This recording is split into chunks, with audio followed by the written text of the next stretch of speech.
Drew McIntyre ने धमकाया Conor McGregor को। क्या रोमन रेंस करने जा रहे हैं रिटर्न पर हील टर्न? डब्ल्यूडब्ल्यूई ने खरीदी एक बड़ी कंपनी और जानेंगे क्या कुछ होगा कल स्मैकडाउन के अंदर। नमस्कार दोस्तों, मेरा नाम है गौरव, आप देख रहे हैं डब्ल्यूडब्ल्यूई हिंदी गॉसिप्स।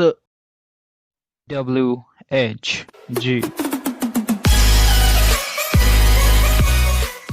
तो गाइस, आज की वीडियो होने वाली एक मैशअप वीडियो, जिसके अंदर सबसे पहले हम बात करेंगे स्मैकडाउन की प्रीव्यू की और उसके बाद जाएंगे आज की अपनी 3 से 4 बड़ी खबरों के ऊपर। तो कल दोस्तों स्मैकडाउन होने जा रही है 3 जुलाई की। स्मैकडाउन के अंदर दोस्तों बहुत सी थिंग्स ऐसी है जो कि काफी एक्सक्लूसिव रहेगी और जिनका हमें काफी समय से इंतजार था। सबसे पहली चीज जो हम लोगों को देखने को मिलने वाली है वो दोस्तों शेमस की दारू पार्टी। तो शेमस दोस्तों जाम छलकाने आ रहे हैं। हालांकि दोस्तों ये सेगमेंट लास्ट वीक ही हो जाना चाहिए था, लेकिन गाइस कोरोना के चलते ये सेगमेंट दोस्तों इस हफ्ते बना है और इसके अंदर हमें चीज देखने को मिलेगी कि शेमस वहां शैंपेन खोलेंगे और उसके बाद दोस्तों इनवाइट करेंगे जेफ हार्डी को। अब जेफ हार्डी दोस्तों वहां शैंपेन के साथ क्या वाकई में जाम छलकाते हैं या फिर लगाते हैं ट्विस्ट एंड फेट आपके शेमस को, ये देखने वाली चीज रहेगी। तो सबसे पहला सेगमेंट दोस्तों शेमस का देखने को मिलेगा। इसके बाद दोस्तों जो अगला मैच हम लोगों को देखने को मिल सकता है वो दोस्तों मैंडी रोज और सोनिया डेविल का। हालांकि दोस्तों मैच कंफर्म नहीं हुआ है, लेकिन सिंस दोनों छुट्टी के ऊपर थी लास्ट वीक, तो ऐसे में डब्ल्यूडब्ल्यूई इन्हें एक सजा के तौर पर मैच बनाकर दे सकता है और यहां इन्हें एक दूसरे से फाइट करनी पड़ सकती है। तो इनकी राइवलरी दोस्तों आपको कंटिन्यू होते हुए नजर आने वाली है। बात की जाए तीसरी चीज की जो कि कल की स्मैकडाउन में हम लोगों को देखने को मिलेगी, वो रहेगी दोस्तों मैट रिडल का एक्सक्लूसिव इंटरव्यू। तो गाइस ये सेगमेंट डब्ल्यूडब्ल्यूई वालों ने पहले से कंफर्म कर रखा है और यहां दोस्तों माइकल कोल जो है वो इंटरव्यू लेने वाले हैं मैट रिडल का। यहां गाइस बात की जाए चांसेस की, तो सबसे ज्यादा चांसेस यही है कि इस इंटरव्यू में मैट रिडल के ऊपर एक हमला होगा जो कि कोई और नहीं किंग कॉर्बिन करेंगे, क्योंकि गाइस रिपोर्ट सही बता रही है कि किंग कॉर्बिन जो है पोटेंशियल ओपोनेंट होने वाले हैं मैट रिडल के। तो ऐसे में दोस्तों हमें एंगल देखने को मिल सकता है कि किंग कॉर्बिन इस इंटरव्यू को तहस नहस कर दे, यानी कि उनके ऊपर अटैक कर दे मैट रिडल के ऊपर, या फिर मैट रिडल और किंग कॉर्बिन के मध्य एक प्रोमो वॉर हो जहां दोस्तों किंग कॉर्बिन जो है वो रैंप के ऊपर से जवाब दे और मैट रिडल उनकी बातों को सुने रिंग के अंदर से। तो गाइस इस तरह के सेगमेंट हो सकता है खत्म। बात की जाए दोस्तों semi main event of the evening की, तो गाइस वो रहेगा the phenomenal one AJ Styles versus Drew Gulak के मध्य। तो मैच भी दोस्तों लास्ट वीक हो जाना था, लेकिन गाइस यहां इसे इस बार की स्मैकडाउन के अंदर फीचर किया जा रहा है। आप जानते हैं गाइस जो ड्रू गुलक है वो चैलेंजर और चैंपियन है हमारे एजे स्टाइल्स, और गाइस जो ये मैच रखा गया है ये रखा गया है आईसी चैंपियनशिप के लिए। काफी बड़े स्टेक्स है दोस्तों, काफी ह्यूज स्टेक्स इस मैच के अंदर है और यहाँ दोस्तों इज्जत दाव के ऊपर है डेनियल ब्रायन की भी, क्योंकि डेनियल ब्रायन ने अपने गुरु का नाम आगे रखा था यानी कि ड्रू गुलक। आप देखते हैं दोस्तों क्या इसके अंदर ड्रू गुलक न्यू चैंपियन बनकर उभरते हैं या फिर हमारे एजे स्टाइल्स कर जाते हैं रिटेन। चलते हैं दोस्तों main event of the evening के ऊपर। Guys main event of the evening जो कि कल का रहेगा वो रहेगा दोस्तों ब्रे वाइट का रिएक्शन। लास्ट वीक हमने देखा था कि ब्रॉन स्ट्रॉमैन ने एक मैच की पेशकश की थी यानी कि स्वैम्प मैच की, और ये चीज भी कही थी कि वो ब्रे वाइट को मगरमच्छों से खिलवाएंगे, एलिगेटर से खिलवाएंगे उस मैच में। लेकिन गाइस आप जानते हैं ब्रे वाइट जो है वो माइंड मास्टर है, माइंड के साथ वो काफी ज्यादा खेलते हैं। अब इस बार दोस्तों वो कैसे उनकी बातों का जवाब देते हैं ये जानने योग्य होगा। यहाँ दोस्तों हमें ब्रे वाइट का रिएक्शन आते हुए नजर आएगा ब्रॉन स्ट्रॉमैन के प्रोमो के ऊपर। अब देखते हैं दोस्तों कैसे इनकी राइवलरी पकती है और क्या कुछ वहां होते हुए नजर आता है। हम चलते हैं दोस्तों आज के इस वीडियो के सेकंड टॉपिक के ऊपर यानी कि अपनी खबरों के ऊपर। तो गाइस सबसे पहले खबर जो आज की हमारी जुड़ी हुई है वो जुड़ी है दोस्तों Conor McGregor versus Drew McIntyre से। तो दोनों की दोस्तों सोशल मीडिया के ऊपर हो चुकी है लड़ाई। ड्रू मैकिंटायर ने कहा है कॉनर को कि अपने काम से काम रख। तो हुआ क्या डिटेल में बताता हूं। तो सबसे पहले दोस्तों कॉनर मैकग्रेगर ने एक स्टोरी डाली है और ये स्टोरी ऐसी थी कि गाइस आप देख सकते हैं अपनी स्क्रीन पर, यहाँ कॉनर मैकग्रेगर की एक फोटोशॉप्ड पिक है जहां गाइस कंधे पर उनके यूएफसी की टाइटल बेल्ट है और दूसरे पर है दोस्तों डब्ल्यूडब्ल्यूई चैंपियनशिप।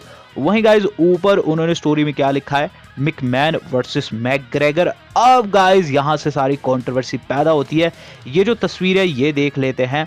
ड्रू मैकिंटायर और ड्रू मैकिंटायर कर देते हैं ट्वीट, और जो ट्वीट था वो काफी तगड़ा था।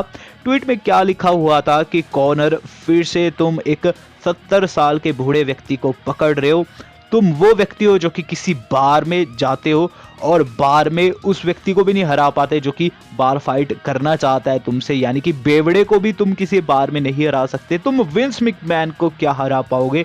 इसके बाद दोस्तों आगे वो क्या चीज़ लिखे कि तुम्हें मेरे टाइटल बेल्ट से दूर ही रहना चाहिए, यानी कि तुम्हें पूरी की पूरी WWE से दूर रहना चाहिए, साथ ही साथ तुम्हें अपनी विस्की के ऊपर ज़्यादा कॉन्सेंट्रेट करना चाहिए। तो आप जानते हैं कॉनर अपनी विस्की बेचते हैं और यहाँ दोस्तों जो ड्रू मैकिंटायर है यही चीज़ बता रहे हैं कि भाई तुझे WWE से दूर रहना है और ख़ासकर मुझसे दूर रहना है। अगर मेरे पास आया तो क्लेमोर खाएगा और तेरी हालत बिगड़ जाएगी। अब गाइस बात की जाए कॉनर की तो कॉम्बैट स्पोर्ट वो लड़ते हैं। वहीं दोस्तों बात की जाए ड्रू मैकिंटायर की तो ड्रू मैकिंटायर को मुझे नहीं लगता कि MMA का इतना एक्सपीरियंस है। अब गाइस अगर इनकी फाइट हो जाती है तो आपको क्या लगता है कि कौन जीतेगा, कमेंट करके मुझे वो बताएगा। हम चलते इससे अगली खबर के ऊपर। तो इससे अगली खबर जो आज की हमारी जुड़ी हुई है वो जुड़े दोस्तों एक ऐसी कंपनी से जो कि विंस मैकमैन ने बाय कर ली है। तो काफी ह्यूज स्टोरी है। एक कंपनी है दोस्तों जो कि इवॉल्व के नाम से थी, एक इंडिपेंडेंट कंपनी थी। काफी समय से दोस्तों कोरोना के चलते मार झेल रही थी, काफी ज्यादा नुकसान हो चुका था और विंस मैकमैन जो कि 90 के दशक के अंत में ECW और WCW को बाय किए थे, उन्होंने देरी नहीं लगाई और आज इस कंपनी को पूरा का पूरा खरीद डाला। तो PW इनसाइडर वालों ने कंफर्म कर दिया कि इवॉल्व कंपनी बाय कर लिया है विंस मैकमैन ने। और गाइस बात की जाए इससे होगा क्या, इससे चेंज क्या आएगा, चेंज यह आएगा कि इवॉल्व के जितने भी रेसलर्स अंडर कॉन्ट्रैक्ट थे वो अब WWE के अंडर कॉन्ट्रैक्ट आ चुके हैं। WWE वाले उनका यूज कर सकते हैं अपने ब्रांड यानी कि NXT के अंदर। तो काफी बड़े चेंजेस आने वाले हैं। विंस मैकमैन ने खरीद ली एक और कंपनी। हम चलते हैं इससे अगली स्टोरी के ऊपर। तो भाई इससे अगली स्टोरी जो आज की हमारी जुड़ी हुई है वो जुड़े दोस्तों शेना बेजलर से। तो शेना बेजलर के रिटर्न के ऊपर भी ब्रांड न्यू अपडेट आ चुका है। शेना बेजलर काफी समय से गायब है और कई लोग सवाल उठा रहे हैं कि कहीं ना कहीं उसे कोरोना वायरस हो चुका है। इस पर दोस्तों अपडेट यह है कि शेना बेजलर नेगेटिव पाई गई है रिपोर्ट्स के अंदर, उन्हें बिल्कुल भी कोरोना वायरस नहीं हुआ है। और जो रीजन है उनके गायब होने का वो यह है कि WWE वाले उनका अभी यूज नहीं करना चाहते, उनके लिए कोई भी स्टोरी लाइन पिच्ड नहीं की गई है। माना दोस्तों शेना बेजलर जो है उनका यूज स्वयं WWE नहीं करना चाहती है, उनके लिए कोई भी रोल उनके पास नहीं है। तो काफी बुरी चीजें होती है जब भी किसी रेसलर के बारे में ऐसी खबर आती है कि स्टोरी लाइन ही उपलब्ध नहीं है। माना दोस्तों WWE वालों के मन में या फिर कह लीजिए विंस मैकमैन के मन में खासकर उस व्यक्ति की जो अहमियत है वो घट चुकी है। तो शेना बेजलर का यूज इसलिए नहीं किया जा रहा क्योंकि WWE उनका यूज नहीं करना चाहती। हम चलते हैं आज की अपनी मेन खबर के ऊपर। तो गाइस मेन खबर जो आज की हमारी जुड़ी हुई है वो जुड़ी हुई है बिग डॉग रोमन रेंस से।